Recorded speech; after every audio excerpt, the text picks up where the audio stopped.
I'm Irene, navigating life at 30 with a mix of web design and motherhood.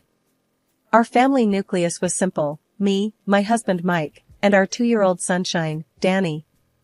Our world was comfortably wrapped within the walls of our home, which stood as a testament to the life we built together. Mike worked for my dad's company, a job he was proud of, and I carved pixels into designs from my home studio.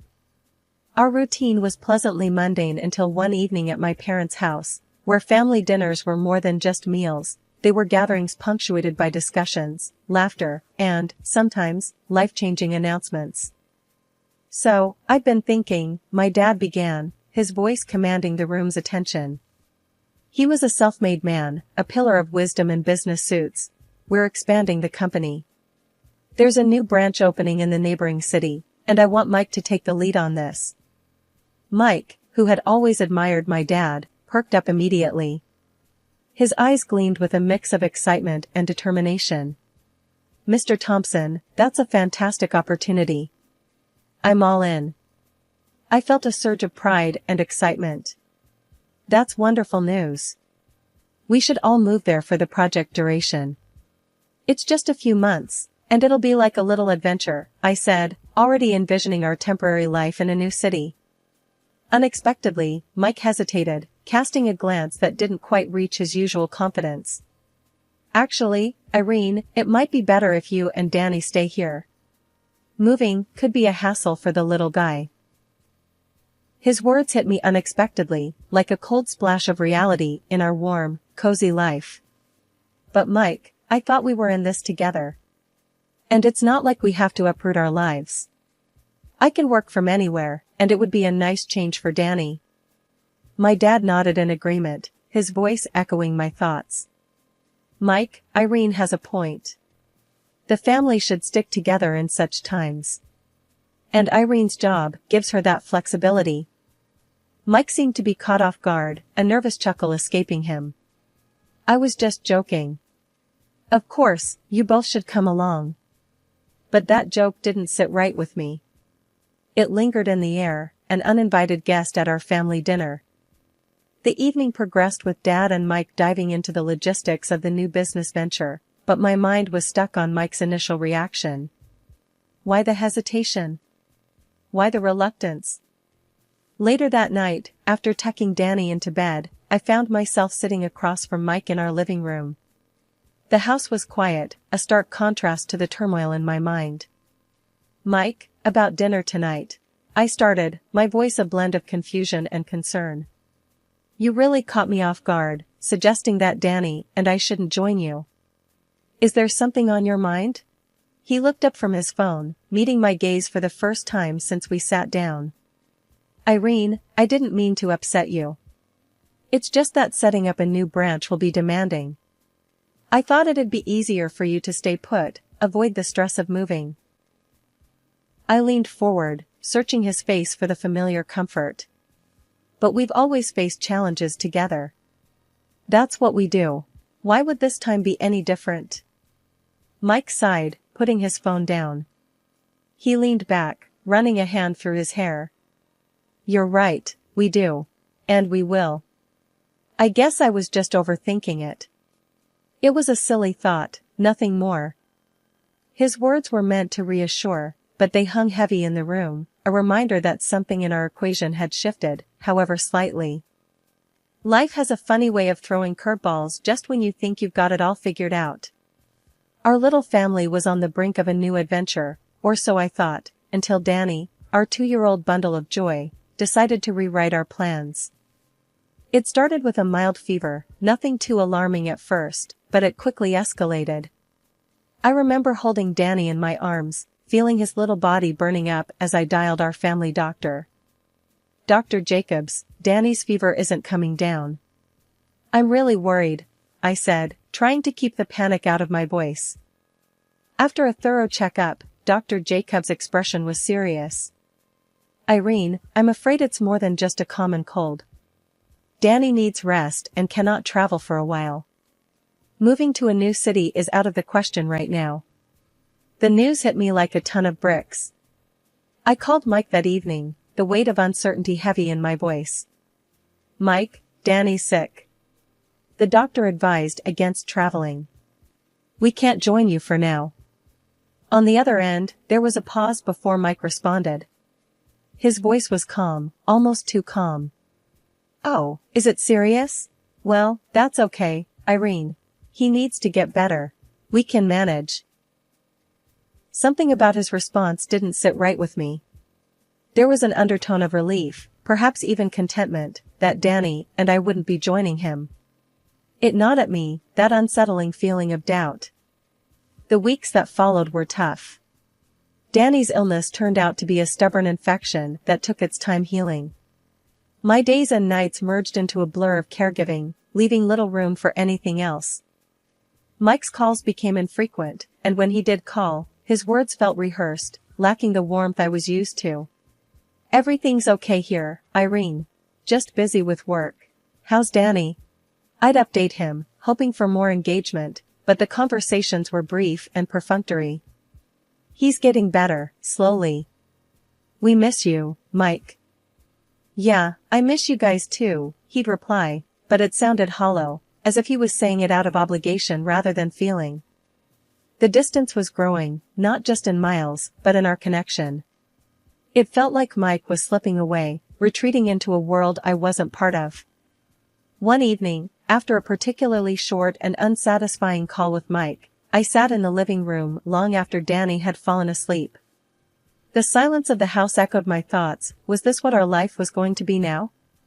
Mike distant and preoccupied, and me, alone, holding down the fort? Days turned into weeks, and the distance between Mike and me felt more than just miles apart. It was as if he was slowly drifting away, becoming a stranger. His calls, once filled with laughter and warmth, were now just formal check-ins. One evening, as I was putting Danny to bed, my phone buzzed. It was Mike. Hey, how's Danny doing? He asked, his voice lacking its usual tenderness. He's better, still recovering, I replied, hoping to stir some emotion in him. Work's crazy here, he said, sounding distracted. I sat down in the living room, the silence engulfing me. Mike, we barely talk these days. Is everything okay with you? You seem different. There was a pause on the line. Different? No, I'm just really busy, Irene. You know how it is starting up a new branch. I tried to keep the conversation going, to bridge the growing gap. I understand you're busy, but it feels like you're not just physically away. It's like I don't know you anymore. He let out a sigh. Irene, you're overthinking it. It's just stress, that's all. Once things settle down here, it'll be better. But his reassurances did little to ease my growing concerns. His words felt empty, devoid of the connection we once shared. Weeks passed, and Mike's brief return home did little to quell my fears. He was physically present, but emotionally distant. He spent most of his time either working on his laptop or engrossed in his phone. One night, I decided to confront him. Mike, we need to talk. You've been distant ever since you took this new job. Is there something you're not telling me? He looked up from his phone, his expression a mix of annoyance and surprise. Irene, why do you keep saying that? I'm right here. But you're not really. You're always on your phone or laptop.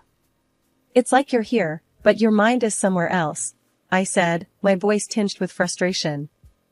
Mike closed his laptop with a sigh. Look, Irene, I've got a lot on my plate right now. The new branch, the pressures from your dad, it's a lot to handle.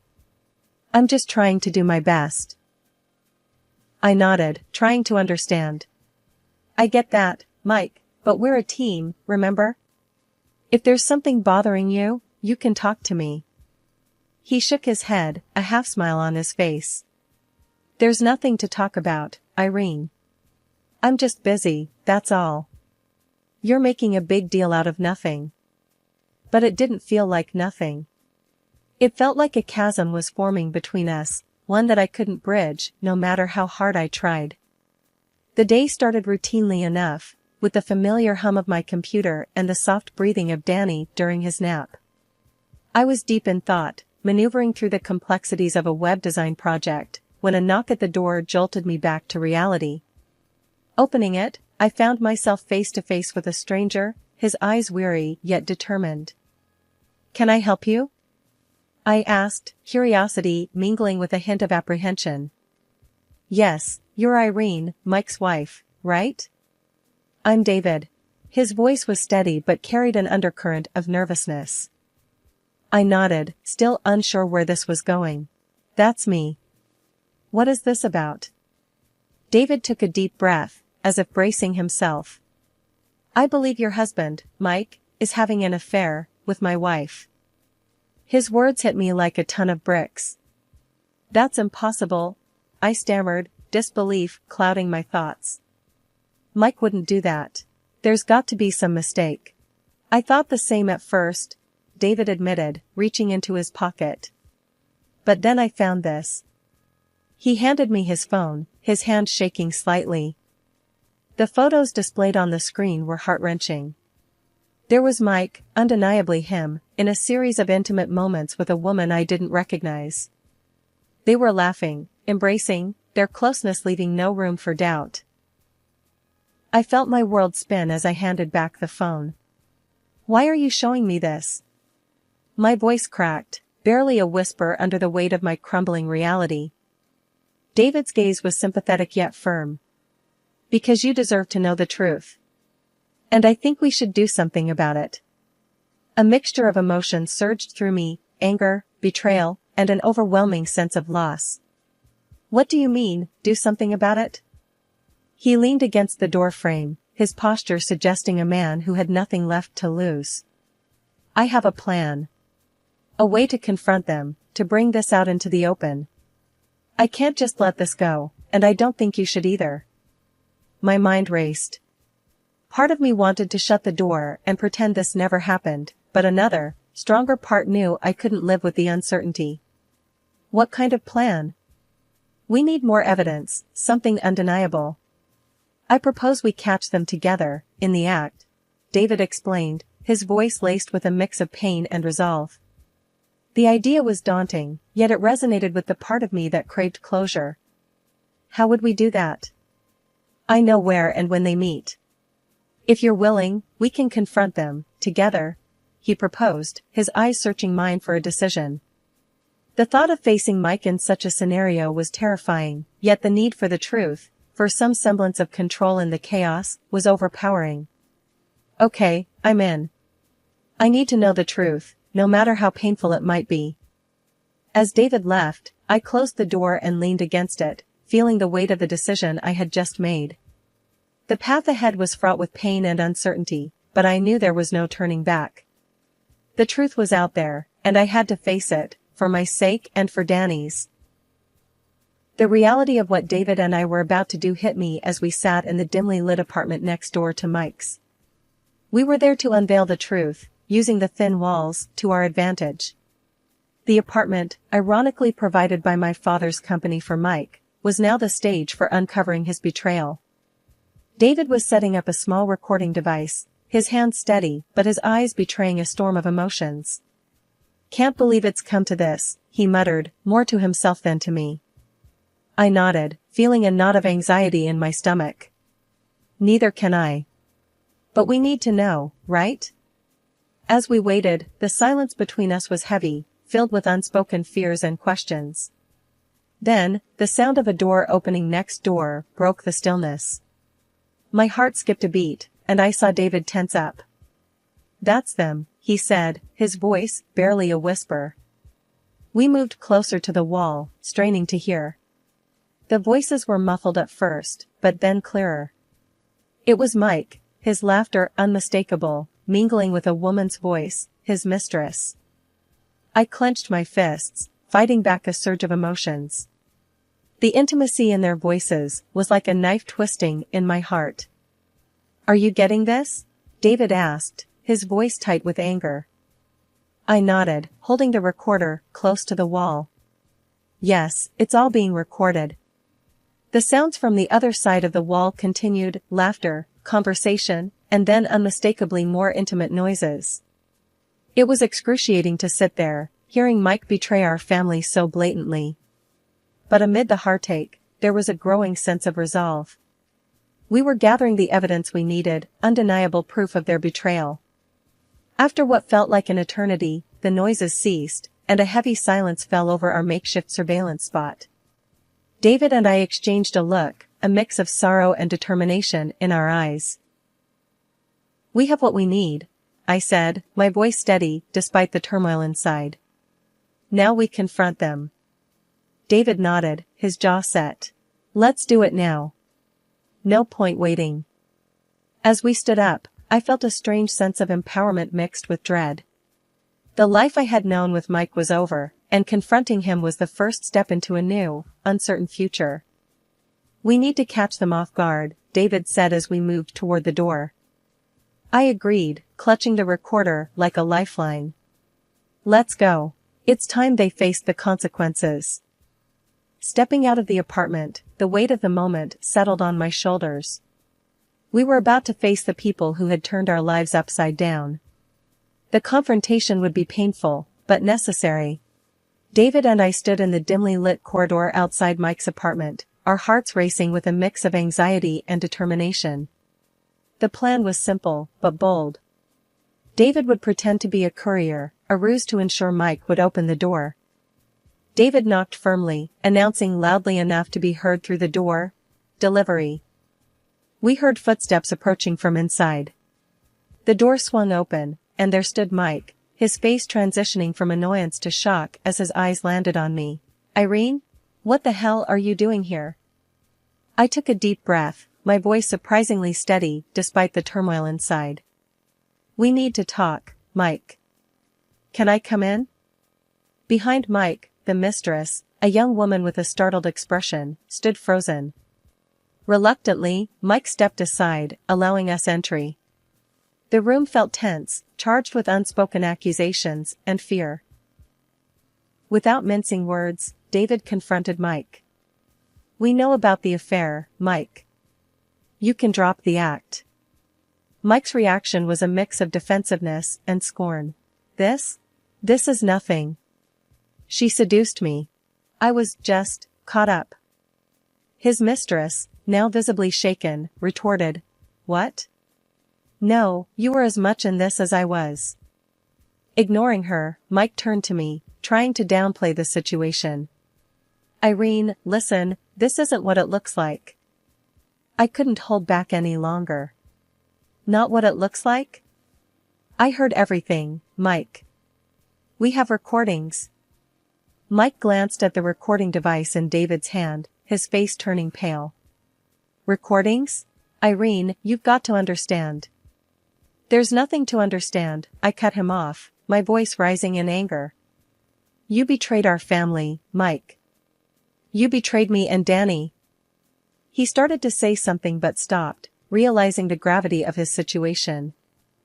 "Irene, please," Mike's voice trailed off as he fell to his knees, a pathetic figure of desperation. "Forgive me, I made a mistake. Please, don't tell your father about this." I looked down at him, feeling a mix of pity and revulsion. "You think I can just forgive and forget?